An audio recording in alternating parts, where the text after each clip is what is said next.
Hey everybody, it's Matt the Dice Checker coming to you with another board game review for the Literary Gamers. Today we're taking a look at Break the Cube. This is designed by Ryohei Kurahashi. I hope I pronounced that correctly. Let's head down to the table, see how it plays, and then we'll head back up. So let's take a look at Break the Cube and how it plays. So at the beginning of the game, you're going to see a pile of these little wooden tokens here. One is a large polyomino shape, one is a medium size, and one is a small. So you're going to take the set of colors you find, then you're going to take one of each color and pass it to your opponent. Now, of course, I'm talking about this in a two-player way because that's pretty much how games get played here. So there's no to the right or left in our house, it's just to the opponent.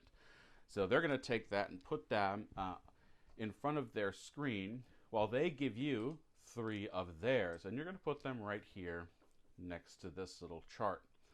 Then you're going to build your cube or whatever shape you're going to be making. Now the rules are pretty standard here, so I can put that like that. And I can put this here. And then I can put this here. All right, now the rules though are you can never go any higher than 3 levels. So something like that at 4 levels is a big no. You can never hang over like this. It has to be completely supported. All right, and everything you are doing is going to be looking straight down. So after I finish with this, I'm going to hand it over. So not hand it over, try to give it a more head down appearance. Now, on your turn, you can ask up to 3 questions, and you'll have a little chart here to help you out. The first is, what color do you see, or sorry, what do you see at number blank? So, for example, what do you see at number 3? If my opponent asked me that, and they said nothing, I would write down into the 3 area, nothing, all right? Now, you can also ask, what do you see at letter blank, of course, from the direction the letter is listed. So if you ask, what do you see at letter K, you're going to go from left to right. Or what do you see at letter E, you're going to go from right to left. And of course, with I, it's down to up. And the others, the arrows kind of point exactly what it needs to be. You will tell them that information. As you have your information and you're writing it down on the sheet, you are trying to rebuild what your opponent has on the other side of their sheet. All right, so if I ask, what do you have at number 7, and they say blue, I'm going to mark that down on my sheet and try to figure out how they've got their blue positioned there by asking all sorts of different questions. The last question you can ask is, does this look correct? So you'll have the thing that's built right here, and the other player, and you feel confident, and so you can ask the other player, does this look correct? If the answer is yes, you've won the game. If the answer is no, you keep going. All right, and you're going to do this until one person, at least in a 2-player game, gets the answer correct. And that's pretty much how you play Break the Cube.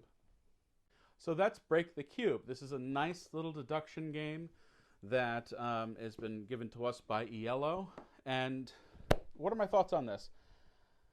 I like it, but, I mean, there's a lot of that going around right now as I like it, but. I like it, but I don't think this is the level of deduction for me. This is a great deduction game, believe it or not, for kids. I actually think this is a great deduction game for kids because they can, build their cube behind the shield, and it's pretty much simple. You stare right down and you ask the question, what do you see at number 1? What do you see at number 4? What do you see at letter A? And they can write things down. This is like the next step to Guess Who, right? So you're just simply asking questions.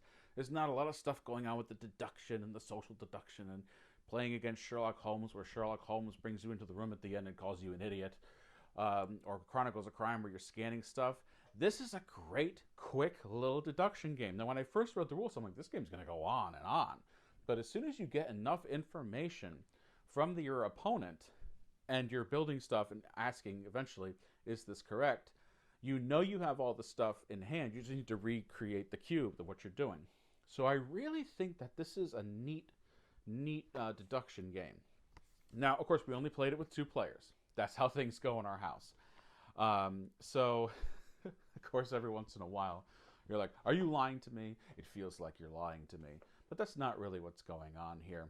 Pretty much fairly standard game. This isn't going to be a long review because there's not much to say about this game. It's a nice little charming deduction game that plays in 15 minutes. And that's Break the Cube, once again, done by Ryohei Kurahashi. I'm very sorry if I got that incorrect. And published by ELO Games. Don't forget to subscribe to the channel, and you can keep up with notifications if you hit the bell and do the thing in the settings and all the things. And I don't know about all the things, just do the things, okay?